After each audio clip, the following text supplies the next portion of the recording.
Pharaohs in the Shadows, Betrayal, Exile, and the Fight for Legacy. Yeah, we're about to get into it. You listen to King Cam Ujumbe Podcast. Ujumbe means message. And we're going to answer a question from the fam. Pharaohs in the Shadows, Betrayal, Exile, and the Fight for Legacy. Yeah, I'm excited about this one. In the grand halls of Karnak, where the pillars reach skyward like the very fingers of the Neteru, the memory of the pharaohs linger. Their names are carved in bold hieroglyphics of meta nature, their deeds sung by priests and inscribed on temple walls. So, to the ancient Egyptians, the pharaoh was not a mere mortal or a regular person living in a city. He is a deity. He's the earthly manifestation of Haru and the intermediary between humanity and the divine ancestors or the divine Neteru. Their rule was absolute. Their power was divine. Well, at least that was the idea. So, but get this, but even the mightiest of the rulers fall, whether by conspiracy or foreign invasion or voluntary withdrawal or the careful engineer of co-regency. The instability of the pharaohs did not always leave the throne by death. Okay, some saw their power wane under the shadows of betrayal.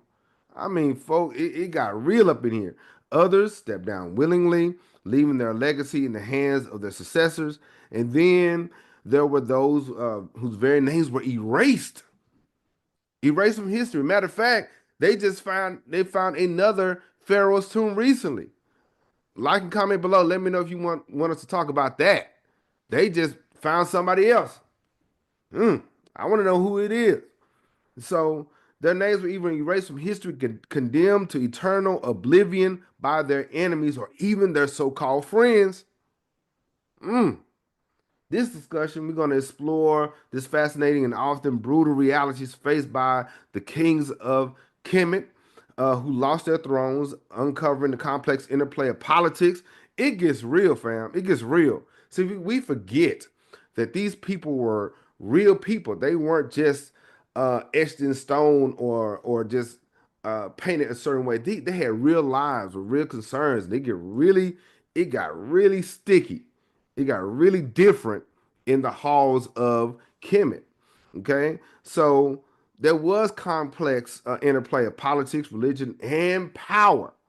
Okay, so here's the question: what was the process like when the king wanted to step down or bring someone else in his or her place?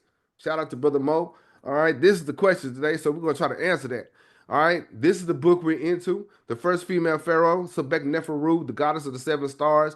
The link is in the description, and it is an affiliate link. So check it out. All right. So now, pharaohs in the shadows, betray, exile, and fight for legacy. Why we got to do that? In the vengeful goddess video, we discussed the rise of Sebek Neferu. They talked about the divine right to rule. Why is there an issue? Why did this person has to step down when you were made like this? You were born into this. You were supposed to be the embodiment of power. Okay, you went through all these trials, went through all the priestly initiations, went through the whole process.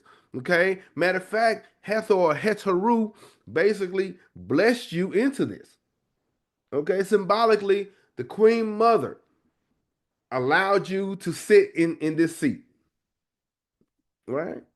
So, because remember, when they were priests or priestesses, because so back Neferu was a priestess. Collins observes she sought wisdom and counsel from the gods to help rule according to Ma'at. This also goes to kings too, and so it illustrated she was the intermediary between her people, the ancestors, and the Neteru. So why is there a problem? Why you got to step down for? What's the deal, right? And then, not to mention, you got to undergo the Hebset Festival. The Hebset Festival is an ancient Egyptian royal ceremony and ritual renewal celebrated by pharaohs after 30 years of rule. Then they have to undergo this every 3 to 4 years. It's an important ritual that goes back to pre-dynastic times. The primary purpose to see if this person has the ability to rule. Did you have the power to rule? Were you able, physically fit to rule in this seat because it, like I said before, this was not one of those symbolic figurehead type positions. Some of these pharaohs got active. Some of these pharaohs got into the military field and threw hands too. When you see some of these hieroglyphs and the pharaohs smiting an enemy, they actually did that. All right. So the pharaohs were considered divine intermediaries between the gods and humans. Their physical vitality was connected to the prosperity of Egypt itself. So therefore, if they were not physically fit to rule, it was a reflection of Egypt. So goes the pharaoh, so goes Egypt. What do y'all think? Okay. So this ritual served to symbolically renew the king's rule and demonstrate their continued fitness to govern. You had to be in shape to run this. It wasn't just knowledge based. It wasn't just, oh, I know all the metal nature, I know all the symbolism, I know all the rituals. No, you got to actually get down and be the war hero, the war general. Are you prepared for war? If it comes to it, are you able to go out and lead this army and not just point? All right.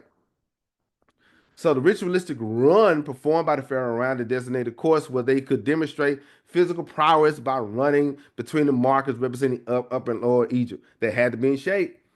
And the pharaoh would wear a special shortened cloak, okay, and hold a royal regalia, including the crook and fail. So everything they had on represented something, right?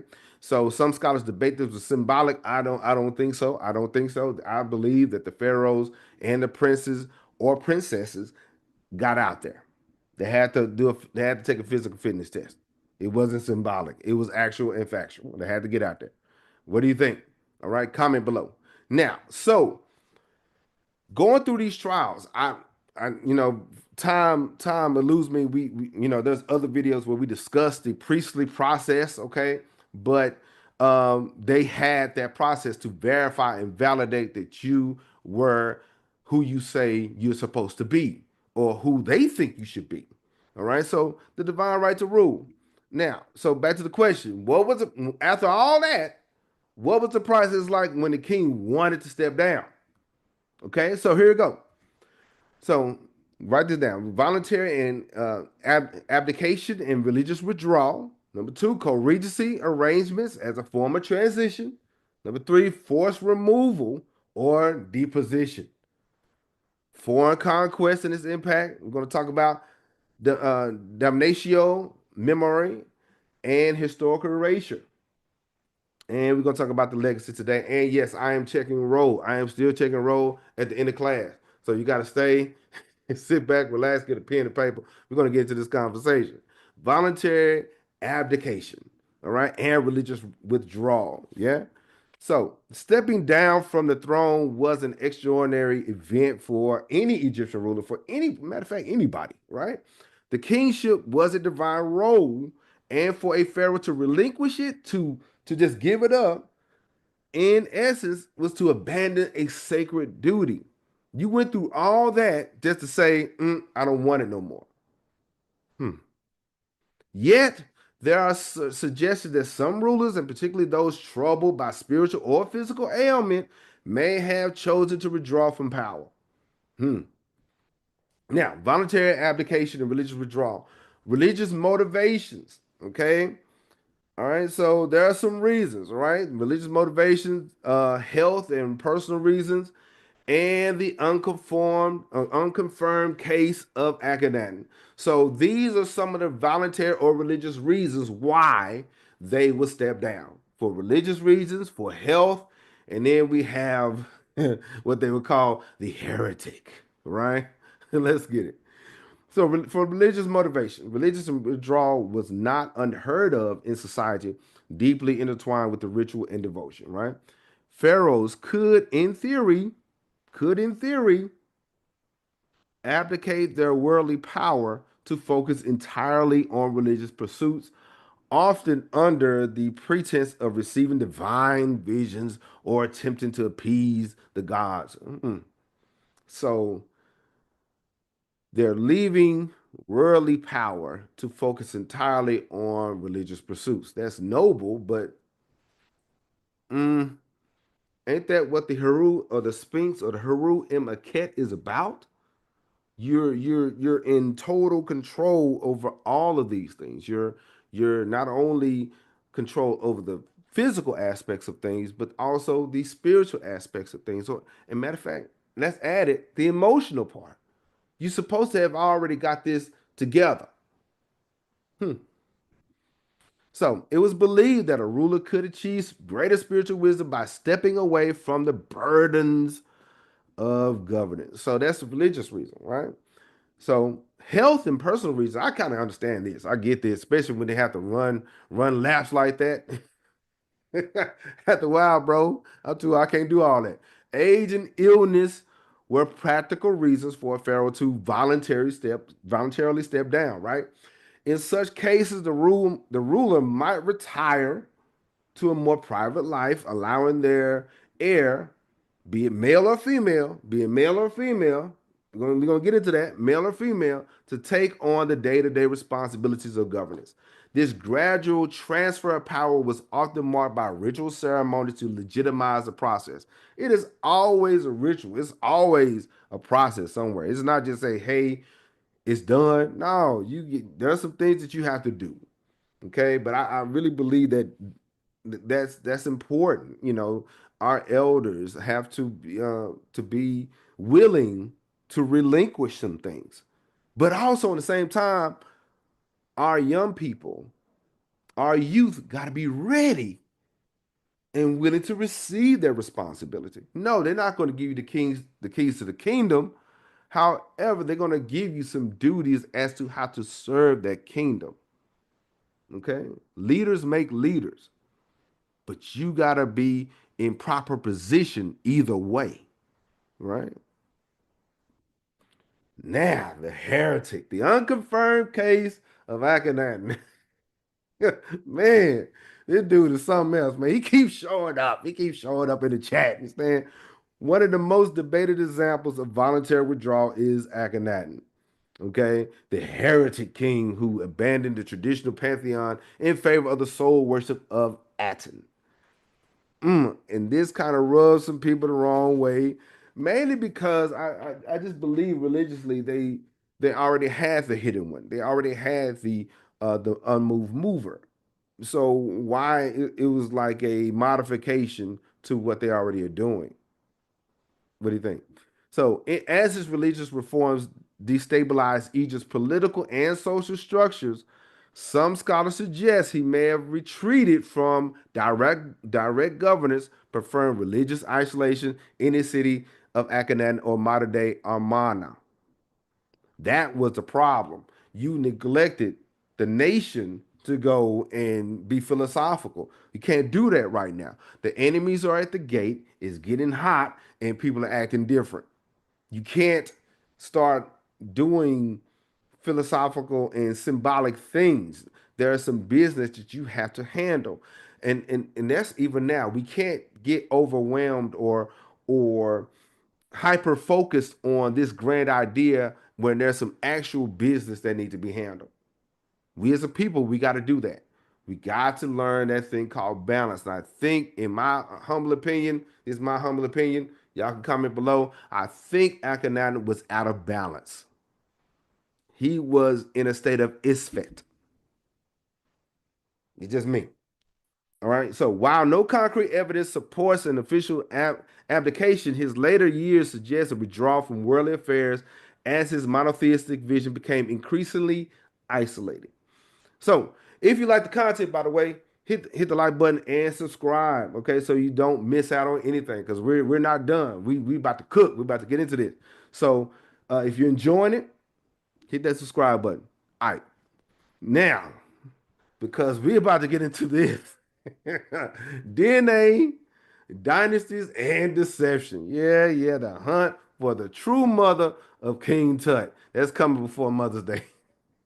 Yeah, we about to figure out who's his mama for real. We're gonna get that DNA test, and we're gonna have Mari and them and all them them cats do the based on this result, according to these results, you know, you are or not the mother or whatever. But we're gonna find out. All right.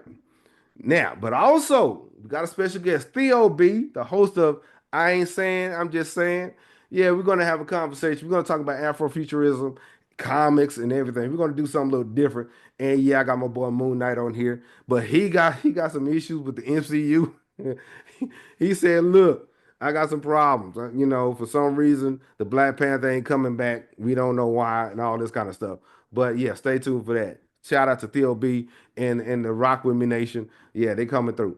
All right, so co-regency arrangements as a form of transition. Hmm. So, um, so the political and religious framework of co-regency, the idea is to train an heir, and we have some examples like Amenemhat the first and Sensoret the first, and Hatshepsut and Tutmosis the third. See, involuntary abdication was rare. The practice of co-regency was much more practical. See, and frequently employed. It was a frequently employed strategy or used strategy to ensure political stability because you just can't switch up like that, right? So during the periods of prosperity, especially during the Middle and New Kingdoms, kings and queens often shared power with their designated heirs before their own deaths. That's called delegation. That's delegation. Okay, you are allowing the people to get used to this new person coming up so it won't seem like this random cat disappearing, right? Delegation, giving them more roles and more opportunities to lead and serve, right? So let's go. So there are some reasons the political and religious framework. Got to train some people, and then we got some real life examples, right? So the political and religious framework of co-regency. Co-regency is a proactive approach. It's a proactive approach to securing succession. Rather than waiting for the inevitable chaos that might follow a ruler's death, pharaohs appointed their successors while still alive. Okay. Now, the process was legitimized, of course. They had to be legit through religious rituals, often portraying the co-ruler as having divine approval. Inscriptions would depict the younger ruler receiving the royal insignia from the hands of the Netzeru or the gods themselves. So you will see that stamp of approval. You will start seeing their names in the cartouche, or you see their names in the shim. Matter of fact, there's we read up on some things, and somebody's name was written already in the cartouche before it was her time to rule Egypt. Okay, but was it done in haste? I don't know. So next thing, training an heir. By granting the heir, be it male or female, administrative control over certain regions or tasks, the reigning pharaoh provided valuable training in governance and military leadership. It was a seamless transition that allowed the new ruler to step into power with confidence and experience. That's something that should be done. That should be done today. Okay, and this is how I feel about it. Leaders make leaders. Okay, eventually there will be a time where I will have to step down as department chair to move on to bigger and better things. But in the meantime, I am preparing my leaders at my school to lead their teams and to pour into them and to work with them. So when the time comes, they're ready. Leaders make leaders, right? Another thing, other examples. Amenemhat the first and Sensoret Hatshepsut and Tutmosis. We're about to get into that in a minute because we got a quiz review. Yeah. Yeah, we do. We do. We got that. We got that. Now, according to the vengeful goddess, the rising of Sobek and her divine right to rule, who was the vengeful goddess? Okay. Isis, Sekhmet, Nephthys, or Mut, M-U-T, Mut. Okay, the correct answer is segment. So if you answered it correctly, you was paying attention. All right, very good because yeah, the vengeful goddess was segment. Okay, it was in one story, in one tradition, has Heru in her anger became segment. Okay, she became wrathful, she became vengeful, and all these things. But as I said before, we all have that crash out in us. We all have that person that all you got to do is say go, and they'll go. Okay, it's not just our crazy cousin either. It is us. Okay, but we got to be able to control that. We got to be able to reel it in. We got to be able to use reason and logic before we throw hands, right? So the vengeful goddess is segment. Now, Amenem had the first and censored it. Okay, during the Middle Kingdom, Amenem had the first pioneered the co-regency system with his son Sensoret the first. Having seized the throne through force, he seized the throne through force. Amenemhat the first was keenly aware of the fragile nature of power. So he already knew what it was.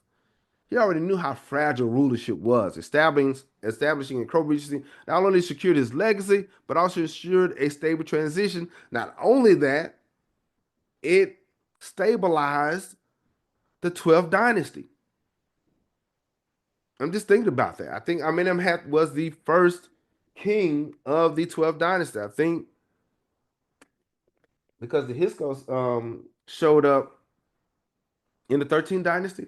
So I think by him being there and doing that, um, making that into a thing, he made the transition better from ruler to ruler. But I heard something about Amenemhat.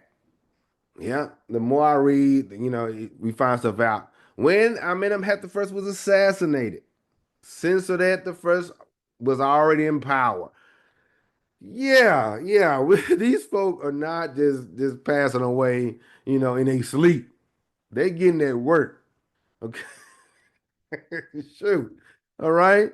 So, but his son was already in power, able to consolidate his rule quickly and effectively. You guys let me know if you want us to have this conversation about what had happened to this king here. Like what happened to him? You know, is already unstable, but I guess he had some foresight. Something was going to happen, so he had to go and put his son in place. What do you guys think? All right, now we have another one. Hatshepsut and Tutmosis III. New Kingdom. This is the 18th dynasty. New Kingdom provides a more complicated example of Hatshepsut and Tutmosis III. Yeah, yeah, this to me is a little bit more personal, I believe. When Tutmosis II died, his heir Tutmosis III was too young to rule, and Hatshepsut acted as regent, but soon declared herself as pharaoh. While initially a co-regency, her rule became one of Egypt's most prosperous, with Tutmosis growing up in her shadow. How would you feel? All right, y'all let me know. How would you feel if you were in line for a new job, you were in line for a promotion, you were in line get to level up, and then somebody sidelines you and just say, "Wait for a minute, I got next." How would you feel about that? All right, let's get it. So, and then I also heard this is what I heard. He was her stepson. Mm. He's my son, but not really my son, kind of thing. So, do you think there was some friction, some animosity between the queen and her stepson? Yeah, I'm learning that it it gets different in Kemet. All right, y'all let me know. Like and comment below. Now, forced removal. Now, not all rulers who lost their thrones did so peacefully or with their own free will and accord. Egypt has a long history, is riddled with plots and rebellions and straight up military coups and military overthrows. The most notorious of these events was in the Pharaoh's own house. Man, the harem conspiracy against Ramses III. Now, before I get into that though, I really the thing is dealing with Ramses III. I really thought that he was Ramses the second son. He's not. Okay, and from what I'm understanding is that that was a title. By that time, the name Ramses was so popular, it became part of a title. But yeah, the harem conspiracy, he got caught slipping. I don't know how though. Okay, so now dealing with that, the dramatic and bloody harem conspiracy stands as the most documented case of attempted deposition in ancient Egypt and a little bit of betrayal. During the late New Kingdom, powerful factions within the royal court, within the camp, there was ops in the camp, y'all, led by his own wife. She wanted to assassinate him. All right, she she wanted to assassinate him so her son could take his place. Man, so the plot was partially successful though. Although Ramsey survived the initial attempt, forensic study of his mummies revealed deep slashes to his throat and all that. They went to work. His death may have been covered up temporarily, but the aftermath was brutal.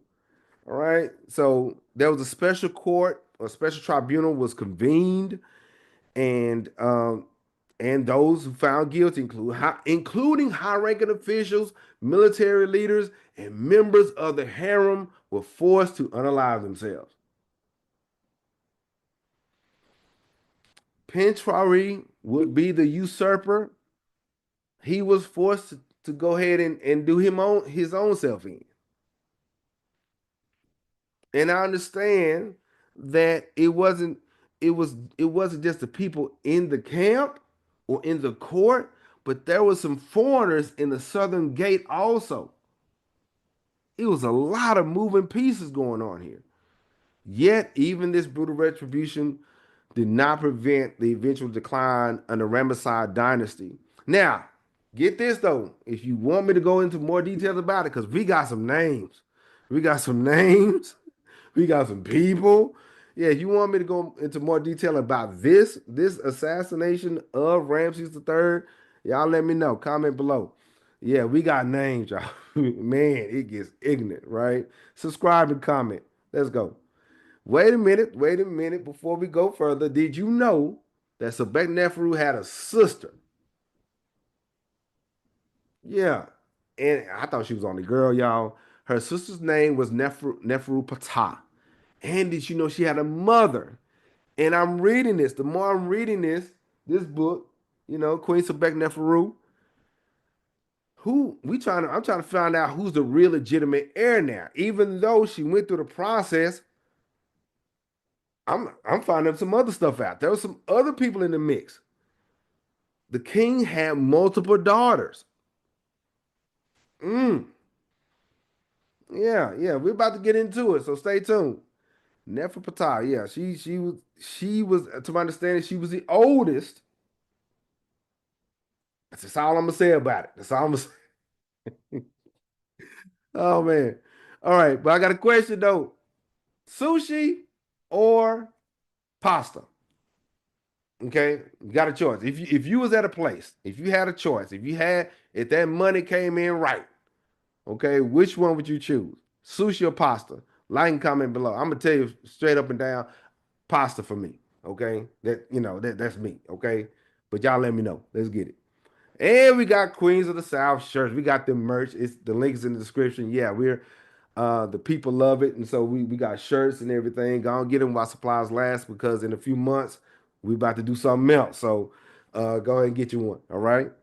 Now there was some foreign conquests, and there's some issues. Right, the collapse of the Pharaoh's rule was not always a result of betrayal, but throughout Egypt's history, throughout Kemet's history, foreign powers often seized the throne through force, imposing their own rule and leaving the deposed kings with little more than chains and shadows, right?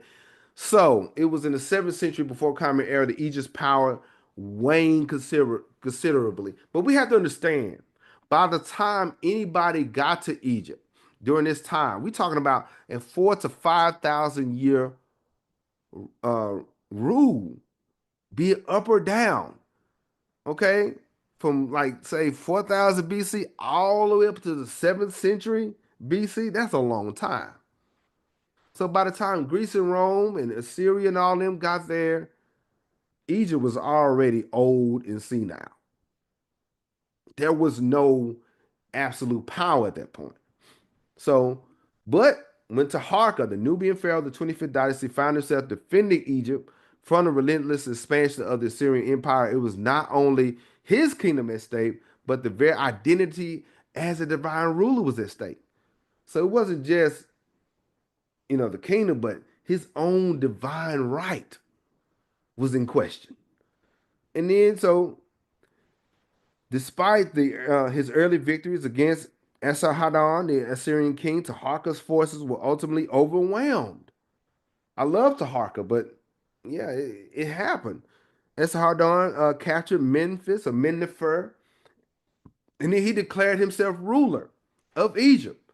Though Taharka retreated to Nubia and continued to resist from a distance, his power over Egypt was effectively shattered.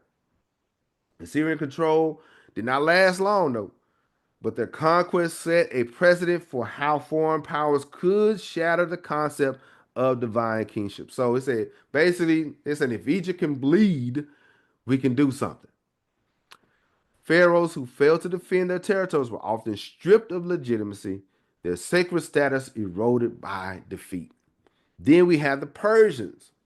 It was just one. It wasn't the thing is we tend to hyper focus on Greece and Rome invading Egypt. We forget the Mesopotamian world. They invaded Egypt. Okay. So the Persian Empire's conquest of Egypt in 525 before Common Era under Cambyses II was perhaps even more dramatic. Pasmatique III, the last pharaoh of the 26th dynasty, by then, I don't know if he was really real or not, or legit as far as being going through that process of being made king, but he's on record, right? Had only recently ascended to the throne when the Persian armies marched towards his capital in a brutal confrontation at Battle of Pelusium.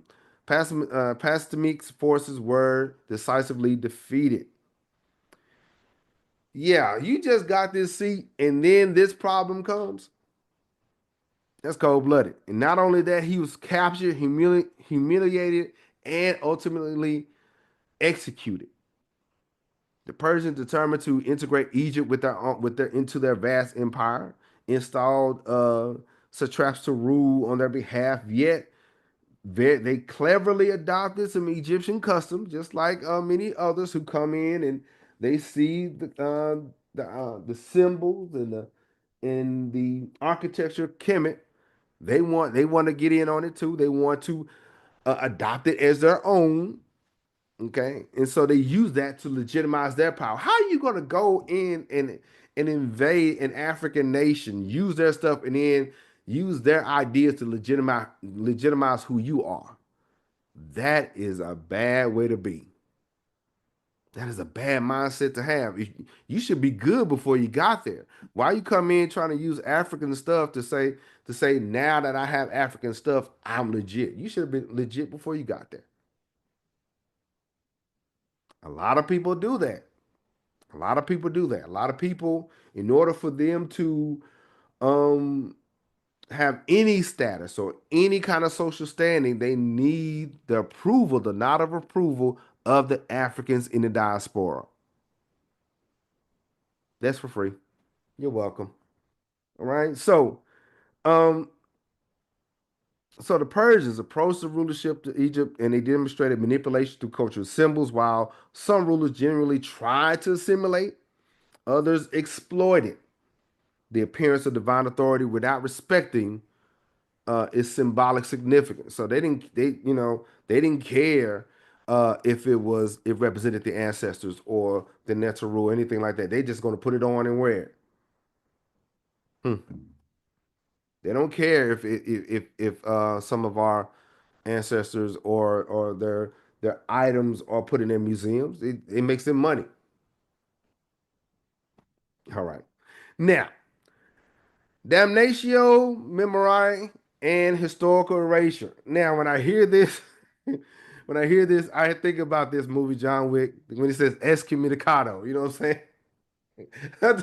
Like when I hear that in Latin like that, I got to break it down like that. You know what I'm saying? Damnatio Memoriae and Historical Erasure. In other words, excommunicado, right? What happens when a king's fall is not merely political but personal? When enemies and people in their camp seek to annihilate not only their body but their memory. That's you always want to be remembered, right? So the practice of damnatio memoriae was perhaps the most vindictive form of removal, an act of destruction that erased the ruler's existence from history itself. That's sending that person to oblivion. That's the reason why, like some of our ancestors would rename children after people because they always want their name to be called. Right? So we got Queen Hatshepsut. The attempt to erase Queen Hatshepsut from history was motivated by religious and cultural concerns. After her death, her co-ruler and stepson, we're not done with that part, Tutmosis III ordered her name and image to be removed from the monuments throughout Egypt. That's cold-blooded. It's cold-blooded. Now, the reasons for that remain is debated. Was it personal? Y'all let me know. Was it a flex to actually reinforce his own legitimacy? Okay, or merely a political statement to ensure continuity of male dominance in the line of kings. So whatever the case, he really tried to wipe her memory away. Her her monuments, even though it's the face like this one, it survived, and in the end, her legacy proved more resilient than her enemies, or would even try to imagine. And then we got him, the tragic legacy of Akhenaten. In my opinion, I think no ruler has suffered this fate more famously than him. See, after a radical religious transformation during the Amarna period, which centered on the worship of the Aten, his successors sought to obliterate all traces of his legacy. So his boy, Horemheb, the military general who assumed power after Tutankhamun and I passed away, he ordered the systematic destruction of Akhenaten's temples and the removal of his name from all records. This boy is supposed to be the military general. You're supposed to be behind the king, but you saw the opportunity. You saw the chance. You know that boy. You know King Tut. You know he's too young. He don't know nothing. I don't. We don't know much about him. So here come the military general using his military influence to take over Egypt. Hmm.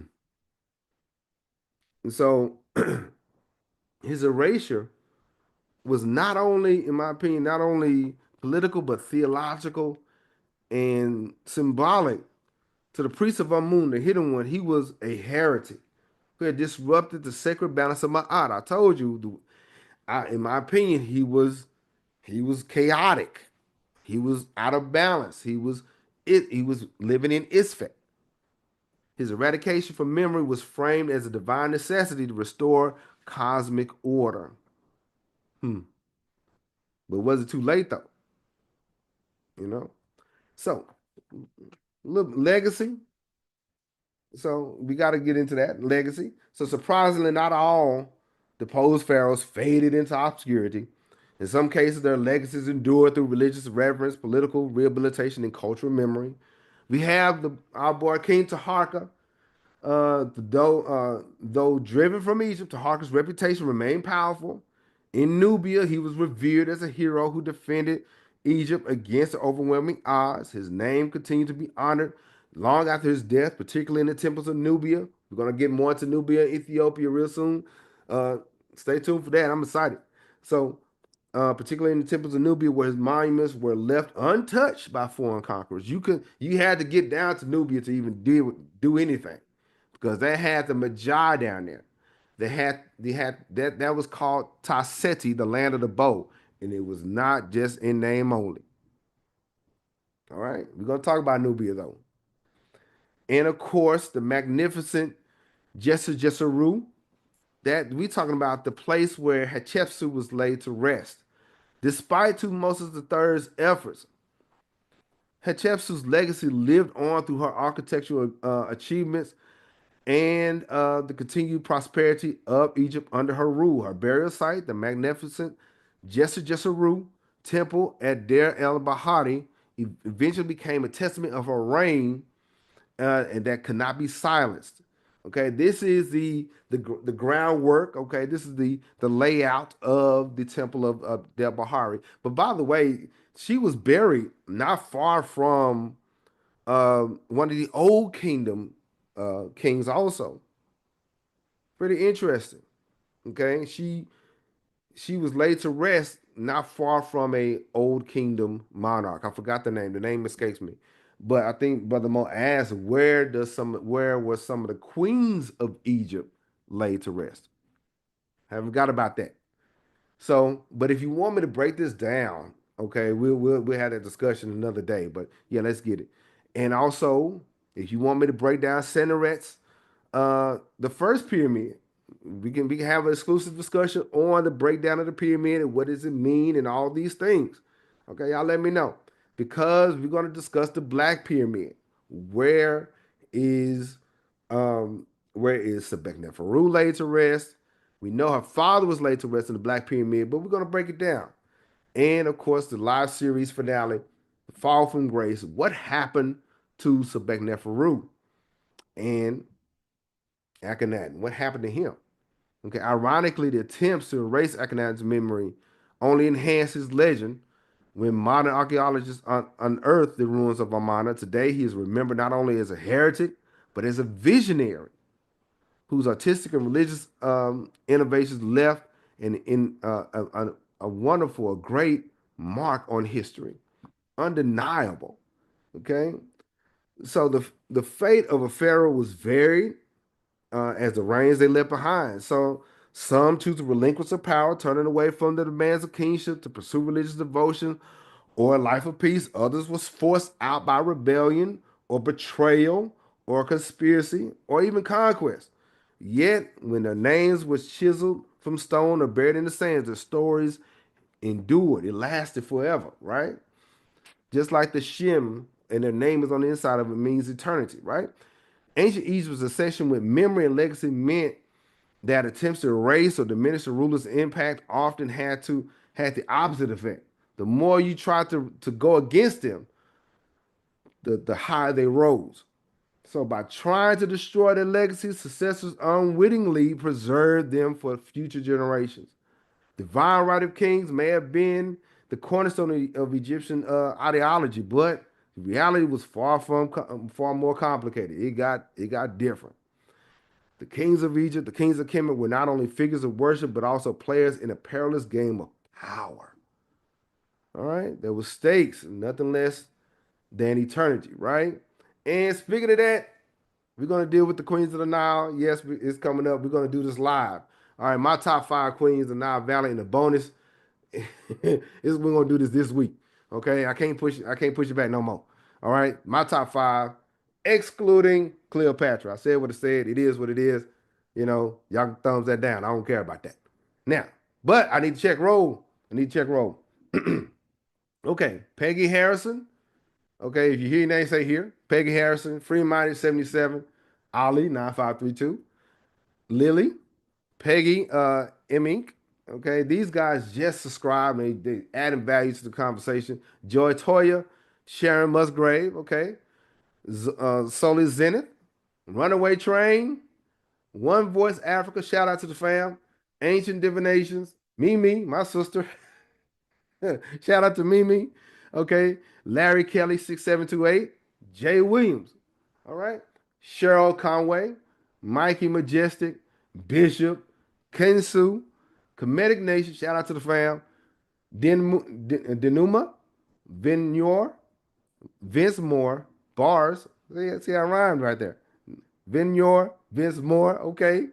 Jennifer Tatum, Clark Nation Supreme, General Bunches, and Pauline, the TikTok Dance Challenge. All right, if you're present, if you're still here, and I did call your name, like and comment here. Put here in the comment section. Stan, all right, you're a real one. International shout outs: Germany, China, Canada, UK, Oak Cliff, Texas. What's going on? Kenya, Ashbourne, Virginia, Senegal, okay, Columbus, Ohio, Nigeria, India, Lambertville, New Jersey. Shout out to New Jersey, Australia, Pflugerville, Texas. All right. If I miss your country or city, let me know. But yeah, if you like this content, share this video on, let me see, Pinterest or Facebook. All right.